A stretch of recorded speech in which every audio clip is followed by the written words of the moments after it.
یہ میری تقریر نمبر 189. 188 تھی پہلا دجال, 189 تھی آخری دجال. چنانچہ بعض علماء اس کو واضح کرنے کے لیے کہتے ہیں دجال اکبر, بڑا دجال تو ابھی آنے والا.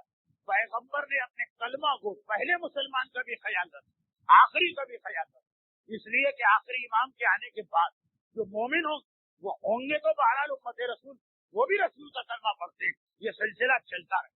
وہاں تک کا خیال رکھا کہ دیکھو یہ جھوٹے آ رہے ہیں, خبردار رہو, ہوشیار رہو, اس سے اپنے آپ کو بچا کے رکھو. لیکن یہ جملہ اس لیے, یہ جملہ نہیں, یہ پوری تقریر اس لیے بیچ میں آ گئی کہ پیغمبر اسلام کی سیرت 189 تقریر 15 شعبان کی, جو امام کی ولادت کا دن تھا. چنانچہ وقت دے کے میں نے وہ تقریر مکمل کر دی تھی. مسلمہ بھی باقی رہ گیا, اور دجال کے حوالے سے بھی ایک اختلافی بات باقی رہ گئی. یہ انشاءاللہ سب آئندہ آئیں گے. اس لیے کہ آج کل کے حالات میں تقریر کو ہر صورت میں 9:15 تک ختم کرنا چاہوں گا انشاءاللہ. آج 15 منٹ تاخیر ہوئی اور پھر بھی میں نے پوری تقریر کر دی. اس سے زیادہ آپ کو زحمت میں نہیں ڈالنا ہے جب تک کہ یہ حالات کچھ درست نہیں ہوتے. کر ابھی آپ نے سنا کہ امت رسول کے لیے آخری زمانے تک یہی حالات رہیں گے, یعنی ظہور امام تک نہیں, ظہور امام کے بھی بعد. دجال تو امام کے 18 دن بعد آئے گا, پہلے امام پھر دجال. امام کے آنے کے بعد زحمتیں پریشانیاں رہیں گی, لیکن وہی نرم کر, کبھی زیادہ خراب, کبھی کچھ کم خراب, کچھ وقت شاید وقت بڑھایا جائے. تو بات یہاں تک پہنچی کہ سیرت رسول کا خلاصہ کہ ہر دور اور ہر زمانے میں اسلام کی خاطر ہر زحمت کے لیے تیار رہو, اور جسے رسول حلال کر دے اپنی عقل سے اسے حرام کرنے کی کوشش نہ کرو. اتنے سخت مسلمان نہ بنو کہ پتہ چلے کہ تم تو رسول سے بھی زیادہ شریعت کے ماننے والے ہو, اور جسے حرام کر گئے اسے حلال.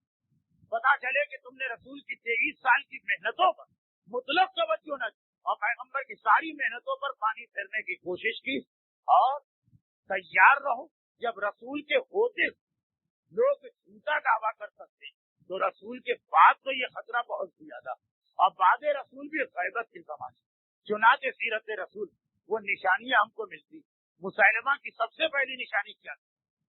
سب سے پہلی چیز اس نے شریعت پہ ہاتھ ڈالا, حرام کو حلال کیا تھا, حلال کو حرام کیا, نمازوں میں تصرف کیا, اپنی بیوی کے مہر میں 2 رکعت نمازیں بخش دی, زنا کو حلال کر دیا, قرآن کے مقابلے میں قرآن بنایا.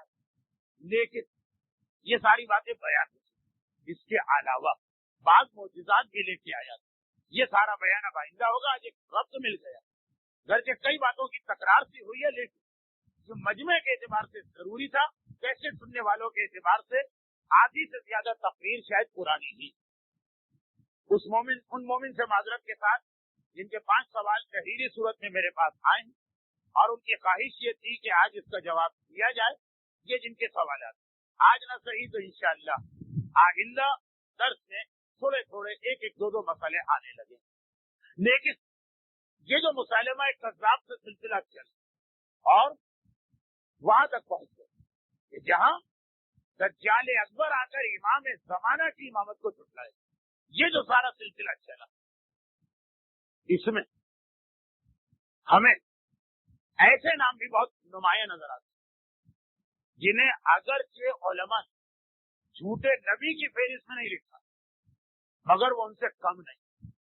جھوٹا نبی وہ تو یہ کہتا ہے محمد سچے نبی ہے, میں ان کے ساتھ. ایک درجہ مجھے بہتر نظر آ رہا ان لوگوں جو کہتے ہیں لعبت بنی ہاشم بالملک فلا وحی جاء ولا ملک نزل. دیکھیے ایک ایسا گروہ بھی عالم اسلام کے پاس گزرا جو علی اعلان کہہ رہا کہ بنو ہاشم نے اقتدار حاصل کرنے کے لیے ڈھونگ رچایا. فلا وحی جاء ولا ملک نزل, نہ کوئی وحی آئی ہے نہ کوئی فرشتہ نازل. مسلمہ دل میں یہی عقیدہ رکھتا ہو, ظاہراً تو یہ کہا کہ نہیں یہ رسول سچا رسول, اس پر وحی بھی آئی ہے, اس پر ملک بھی نازل, مگر اس کے ساتھ میری بھی نبوت. اور یہ شخص نہ صرف یہ کہ اپنے آپ کو مسلمان کہہ رہا ہے جو رسول, یہ تہمت ڈالتا ہے کہ نہ وحی آئی نہ فرشتہ نازل. نہ صرف یہ کہ اپنے آپ کو مسلمان کہہ رہا ہے بلکہ عالم اسلام بھی اسے نائب رسول قرار دے, خلیفۃ المسلمین کا لقب عطا کر رہا. یہی وجہ کہ ہم یہ کہتے ہیں کہ حسین کا جہاد امامت کے لیے نہیں تھا، رسالت کے لیے، اور پھر وہ جملے جس میں خدا تک سے مذاق توحید کے لیے۔ البتہ جب یہ جملے کہے گئے وہ بڑا عجیب ماحول، سجا ہوا دربار، سارے درباریوں کی حاضری آج مکمل، خاص طور پر خواہش و فرمائش کر ایک ایک سفیر کو بلایا گیا، ساری دنیا کفر کے سفیر آج یہ تماشا دیکھنے آئے کہ حاکم خود خواہش کر رہا کہ آج تمہیں دربار میں ضرور آنا۔ وزیروں اور مشیروں، فوجی سالاروں سے دربار بھرا نظر آ رہا، اور ایک مرتبہ اس حالت میں تخت حکومت پر بیٹھا کہ نائب رسول ہونے کا عمامہ سر پہ پہنا، مگر ایک ہاتھ میں شطرنج کا مہرہ، دوسرے ہاتھ میں شراب کا جام ہے، اور جس تخت پر بیٹھا ہے اس کے نیچے تشت میں حسین کا کٹا ہوا سر رکھا ہے، اور مجمع کو دیکھتا جاتا اور اپنے آپ کو مسلمان کہلوانے والے مجمع کے سامنے کہتا جاتا، لعبت بنی ہاشم بالملک ولا وحی جاء ولا ملک نزل۔ ہر طرف دیکھ رہا مگر نگاہ نہیں ڈالتا تو اس طرف کہ جہاں پہ محمد کی بیٹیاں، جہاں پہ علی اور فاطمہ کی بیٹیاں اس حالت میں قیدی بنا کے کھڑی کی گئی ہیں کہ وہ حالت کہ جس حالت کی وجہ سے یزید کی توجہ ادھر ہوئی، وہ دیکھنا نہیں چاہتا، لیکن ایک منظر نے اس کی توجہ کھینچ لی۔ اس منظر نے آج کا جو پیغام تھا نا کہ شریعت کے اوپر عمل اور شریعت کی پابندی کتنی اہم ہے، یہ بھی اسی واقعے میں آیا۔ اگر ایک شخص ہر سہولت حاصل کر کے اور اسلام کے نام پر اور رسول کے نام پر ہر سہولت حاصل کر کے اس رسول کا مذاق اڑا رہا، تو دوسری جانب اسی دربار میں وہ ہیں جو رسول کی وجہ سے ہر مصیبت برداشت کر کر پھر بھی شریعت پہ عمل کرتے نظر آ رہے ہیں۔ ایک ہی دربار میں دو تصویریں آ گئی، یزید کو سب کچھ ملا رسالت اور اسلام کے نام پر، اور حالت یہ ہے کہ مذاق اڑا رہا ہے، اور زینب اور سکینہ کو سارے مصائب کا سامنا کرنا پڑا فقط اس لیے کہ محمد کی نوازیاں ہیں، فقط اس لیے علی اور فاطمہ کی بیٹیاں ہیں، مگر اس کے باوجود اللہ رے پابندی شریعت۔ ذرا غور کیجیے، ہم ایئر کنڈیشن مکان میں بیٹھ کے شریعت پہ عمل نہ کریں، وہ قیدی بن کر بھوک اور پیاس کی حالت میں بلوہ عام کے سامنے نامحرم بنا، بلوہ عام کے سامنے بے مقام اور چادر کے لا کر انہیں کھڑا کیا جائے، اور ایسی پابندی شریعت کہ یزید کی نگاہ پڑی ایک چھوٹی سی بچی پر جس کا ایک ہاتھ چہرے پر ہے، ایک ہاتھ چہرے پر ہے، یہ ہاتھ پکار کے کہہ رہا میرے جد کی لائی ہوئی شریعت کتنی اہم ہے اور کہاں کہاں اس پہ عمل کیا جائے گا، اور دوسرا ہاتھ گلے پر ہے۔ یزید حیرت زدہ رہ گیا، اے بچی تیرا نام کیا ہے؟ کہا نام تو فاطمہ ہے، پیار سے میرا بابا مجھے سکینہ کہا کرتا تھا۔ حیرت کے ساتھ کہا تیرا ایک ہاتھ چہرے پر کیوں ہے؟ کہا اس لیے کہ میری بہنوں اور پھوپھیوں کے بال بڑے ہیں، بالوں سے چہرہ چھپا لیا گیا۔ ہائے سکینہ، اس کے تو بال بھی اس قابل نہیں کہ چہرہ چھپایا جائے، اس لیے ہاتھ سے چہرہ چھپایا ہے۔ گھبرا کے ایک مرتبہ یزید کہتا ہے مگر دوسرا ہاتھ پھر گلے پر کیوں ہے؟ کبھی کھڑی کیوں ہوتی ہے، کبھی بیٹھتی کیوں ہے؟ کہا یزید تیری فوج نے ایک رسی میں سارے گھر کے گلے باندھ دیے ہیں، آئے جب میں کھڑی ہوتی ہوں میرا گلا گھٹنے لگتا ہے، میں گھبرا کے بیٹھتی ہوں، آئے میرا بھیا سجاد جو بیمار بھی ہے زخمی بھی ہے اس کا گلا گھٹتا ہے، اس لیے گھبرا کے کھڑی ہو جاتی۔ خدا بندہ رسول کی اولاد آل رسول کے انہی مصائب کا واسطہ جو فقط اسلام اور اپنے جد کے لائے ہوئے دین کے تحفظ کے لیے برداشت کیے گئے، تمام صاحبان ایمان کی خصوصاً ذکر رسول سننے والوں ذکر رسول اور سیرت معصومین کی پیروی کی توفیق عطا فرما، اور اگر اس دوران پھر بھی ہم سے کوئی کوتاہی اور گناہ ہو جائے تو محبت علی اور عزاداری امام حسین کا واسطہ، معصومین کی شفاعت کا واسطہ ہمارے ان گناہوں کو معاف فرما۔ خداوندہ دنیا کے ہر مومن اور مومنہ خصوصاً اس سلسلے کا انتظام کرنے والے اور باقاعدگی سے یہاں تشریف لانے والے اور آج اس صفحے اعضاء میں بیٹھے مومنین اور مومنات کو دنیا اور آخرت کی ہر مصیبت و پریشانی اور دشمنان اہل بیت کی ہر شر اور ظلم سے محفوظ فرما۔ خداوندہ ہمارے تمام مرحومین خاص طور پر جن کے لیے آج کا ایصال ثواب ہے اور ہماری قوم کے تمام شہداء ان سب کو اعلی علیین میں جوار اہل بیت اطہار سے ملحق فرما۔ خداوندہ ان مصائب و مظالم کے انتقام کے لیے جو اسلام کی خاطر آل محمد پہ ٹھائے گئے انہی کے وارث اور فرزند اپنی آخری حجت امام عصر و زمان کے ظہور میں تعجیل فرما۔